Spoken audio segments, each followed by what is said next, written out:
Instrutor de xadrez moderno. W. Steinitz. Parte I. Contendo explicações elementares para iniciantes. A descrição das notações. A. Código de xadrez telegráfico. Um ensaio sobre os princípios do jogo e análise de 6 aberturas populares, com jogos ilustrativos para cada abertura, etc. etc. O anexo contém os jogos do concurso entre Sensreis. Steinitz e Tchigorin jogaram em Havana em janeiro e fevereiro de 1889 com anotações do autor. Filhos de G.P. Putnam, Nova York, Londres. 29 West 23 D Street 27 King William St. Strand, L889. Direitos autorais por W. Steinitz. 1889. Todos os direitos reservados. Inscrito em Stationers Hall, Londres por W. Steinitz. Ao generoso patrono do xadrez e dos mestres de xadrez, o honroso R. Steel, de Calcutá, membro do Conselho Executivo, de Sua Excelência o Vice-Rei da Índia.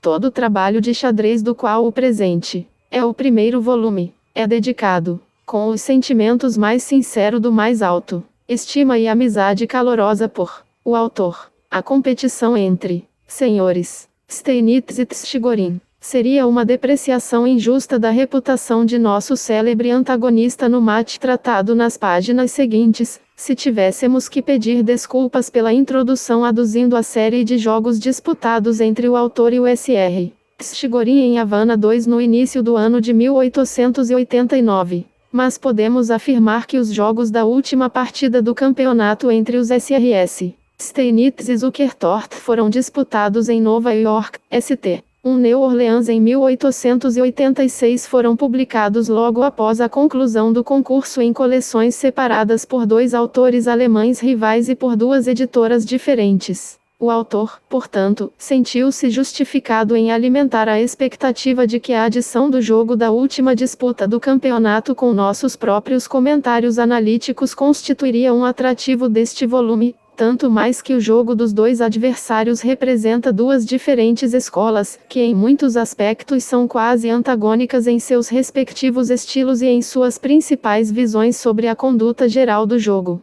Sobre este assunto, reservamos algumas observações adicionais e passamos a dar uma breve história do inauguração do concurso, que acreditamos não será descabido. No início de 1888, o Sr. Steinitz visitou Havana em consequência de um convite do hospitaleiro clube de xadrez daquela cidade para dar algumas exibições de xadrez e jogar partidas e jogos fora de mão contra o campeão cubano, Juiz Golmayo. O campeão mexicano, Sr. Vázquez, cônsul-geral do México, Srs. Carvajal, Portes ou outros jogadores de destaque. Os membros do Clube de Xadrez de Havana, que são os mais entusiastas e liberais patronos do jogo, fizeram nesta ocasião a oferta ao Sr. Steinitz de fornecer as apostas e custear todas as despesas de uma mate para o campeonato do mundo a ser realizada sob os auspícios daquela sociedade contra qualquer adversário que o visitante aceitasse.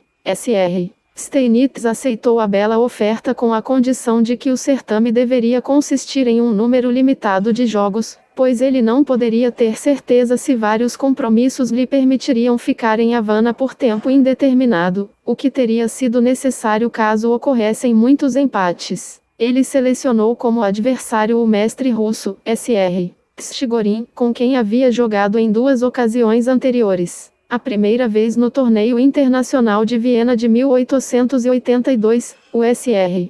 Steinitz empatou com primeiro e segundo prêmios com Erwin Auer, enquanto o Sr. Tchigorin não garantiu um prêmio, mas no encontro pessoal com o Sr. Steinitz cada um ganhou um jogo. Na segunda ocasião no Torneio Internacional de Londres de 1883, os 2 jogadores chegaram perto juntos, pois o Sr. Steinitz ganhou o segundo prêmio e o Sr. Tchigorin o quarto. Mas este último venceu os 2 jogos no confronto pessoal entre os 2 jogadores. Sr. Tchigorin já era universalmente reconhecido como um mestre de primeira classe, mas mais especialmente pelo fato de seu estilo ser caracterizado pelo mais raro traço e brilho de combinação na condução do ataque lateral do rei, bem como pela exatidão dos cálculos no final. Sua seleção para o concurso do campeonato foi calorosamente aprovada pela maioria dos connoisseurs, e a escolha do Sr. Steinitz desde então foi totalmente confirmada pelo fato de que o Sr.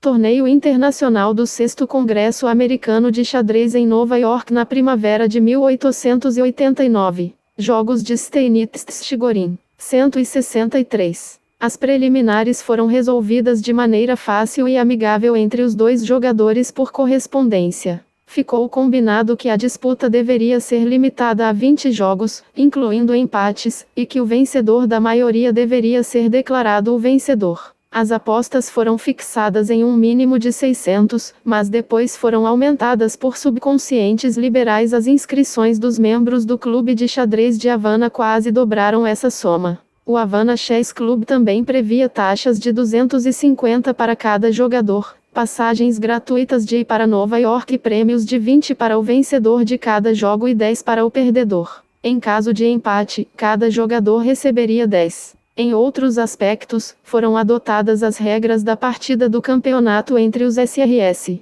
Steinitz e Zukertort disputada em 1886, e dificilmente será necessário repetir essas regras, exceto para afirmar que o limite de tempo foi fixado em 5 lances por hora. A disputa começou devidamente em 20 de janeiro de 1889 em Havana, mas foi encerrada em 24 de fevereiro. Sr. Chigorin obteve a vantagem sobre seu oponente por um jogo 3 vezes durante a competição, ou seja, após o primeiro, o terceiro e o 7º jogo. O Sr. Steinitz marcou à frente após o 5º game e novamente após o 9º. Ele então manteve a liderança até o final da disputa, ao final da 10ª partida, que resultou no empate. Como o placar estava naquele momento Steinitz 10, Chigorin 6, o empate adicional fez de Steinitz o vencedor da disputa, pois restavam apenas mais 3 jogos e o Sr.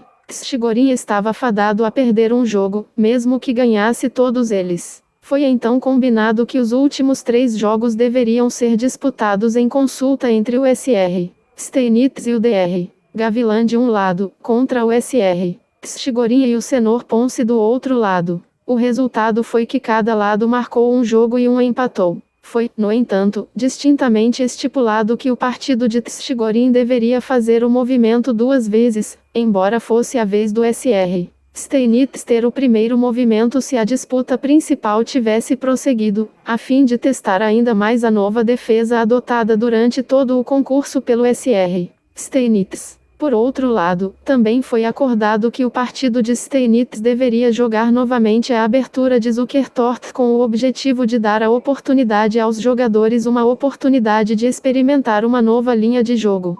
Os mestres de primeira classe, quando envolvidos em disputas tão sérias, geralmente selecionam para o ataque e a defesa as aberturas que, em suas respectivas opiniões, lhes darão as melhores perspectivas de sucesso e, então, persistem em adotar a mesma linha de jogo, a menos que eles se convencem de sua falta de solidez. Os SRS Steinitz e Chigorin seguiram o mesmo plano em sua série de jogos e, consequentemente, apenas o gambito de Evans e a estreia irregular CF3, que às vezes é chamada de abertura Zukertort, foram jogados durante a competição, com exceção do terceiro jogo em que o Sr. Chigorin abriu com o Rui Lopes. Mas desejamos fazer algumas observações especiais sobre a nova defesa adotada pelo autor no gambito de Evans, pois oferece exemplos marcantes da aplicação e da seleção entre algumas das diferentes máximas estabelecidas em nosso capítulo sobre a escola moderna e os princípios do jogo.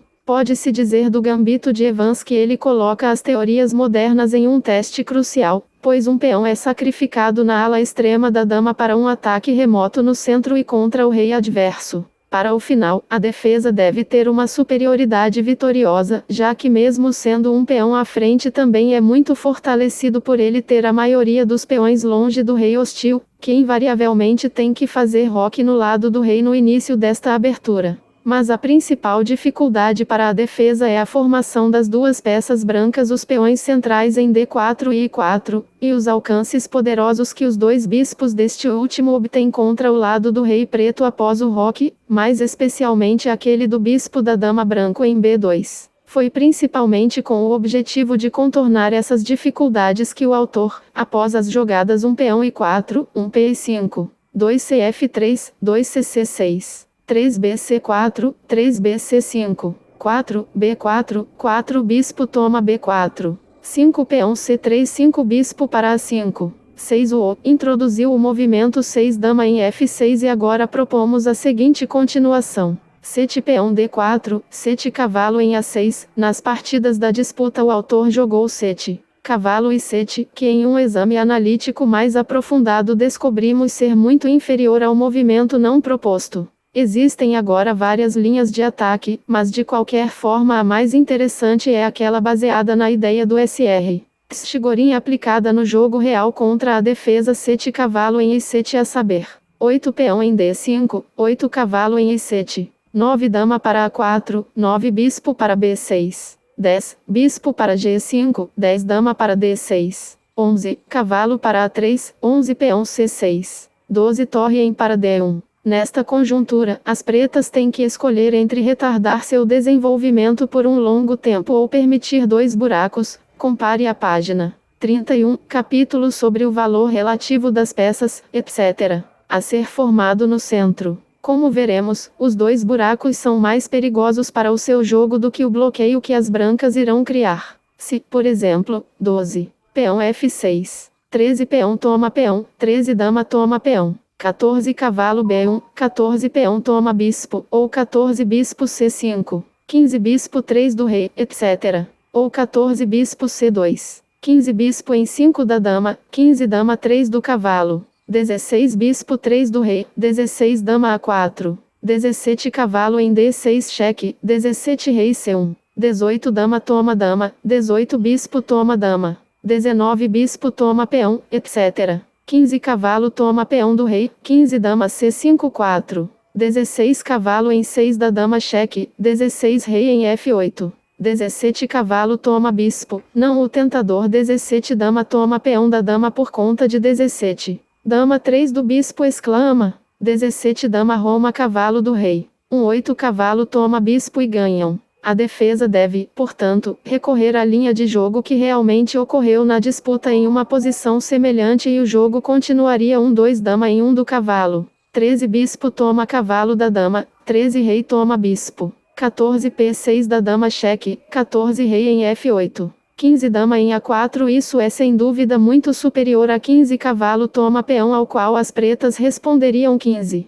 Bispo em C5. E agora as peças pretas certamente estão desconfortavelmente fechadas no momento, mas nossa teoria é que o peão da dama das brancas está muito avançado e exigirá a proteção da dama e torre por algum tempo, e se o rei preto só pode ser protegido contra quaisquer surpresas de ataque, a defesa deve gradualmente obter o melhor do jogo com a maioria dos peões do lado da dama e os 2 bispos. Para isso, aconselhamos até mesmo a desistir do peão ganho e prosseguir com 15 bispo em 1 da dama de uma vez, apenas pela razão de que se 5, P em bispo 3 as brancas podem ter algumas boas oportunidades de sacrifício dados por 16 rei 1 da torre, 16 bispo 1 da dama, 17 cavalo toma peão, e se 17 peão toma cavalo, 18 eão em bispo 4. No entanto, depois de 15 bispo 1 da dama, 16 KTXP, 16 A4, não 16, B4, por conta da tréplica cavalo toma peão do bispo, etc.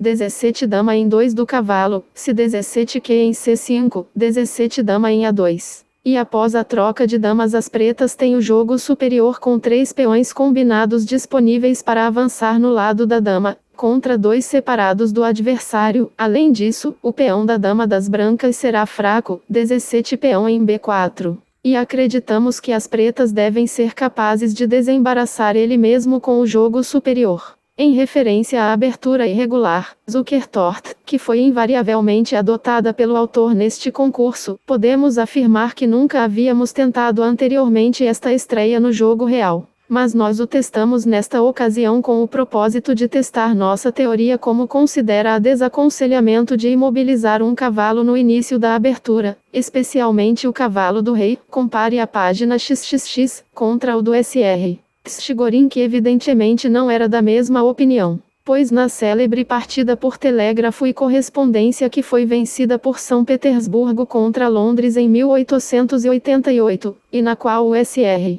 Chigorin foi o líder do lado russo, as pretas, São Petersburgo, em um dos dois jogos da partida, após os lances cavalo em F3 peão em D5, 2 peão em D4, respondeu 2 bispo em G4. Era natural esperar que o mestre russo tentasse o mesmo experimento contra o autor, e acreditamos que não apenas nossa pontuação real nesta abertura, mas também o exame analítico mais rigoroso da jogada de ambos os lados irá agora verificar nossa opinião. Isso. 2 bispo em G4 deve colocar a defesa em desvantagem. O fato de Black habilitado para dobrar o peão do bispo do rei de forma alguma militou contra o jogo de brancas, e ao contrário, nesta fase inicial, antes da troca de damas, fortaleceu o centro das brancas para o ataque, que foi muito apoiado pela combinação de 2 bispos. As brancas obtiveram vantagem na abertura. Algumas situações muito interessantes e propícias a ataques animados do lado do rei ocorreram para as brancas, notadamente na quarta, oitava e primeira partidas, consequência final do mestre russo ter tentado converter a abertura, que é de caráter fechado, em um jogo aberto.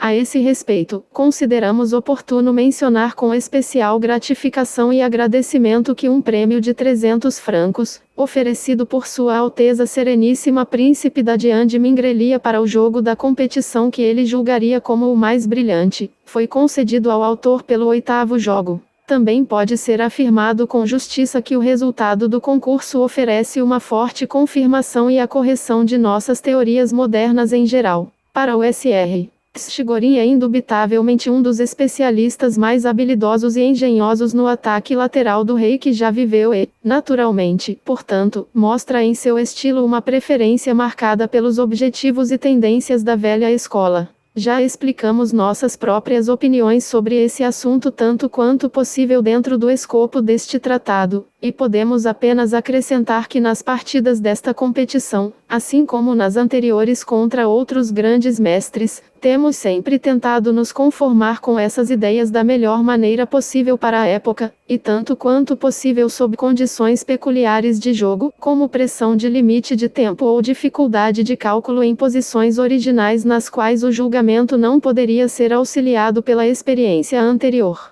Apresentamos agora aos nossos leitores os jogos com nossas próprias anotações, revisadas e alteradas da Revista Internacional de Xadrez.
Foi.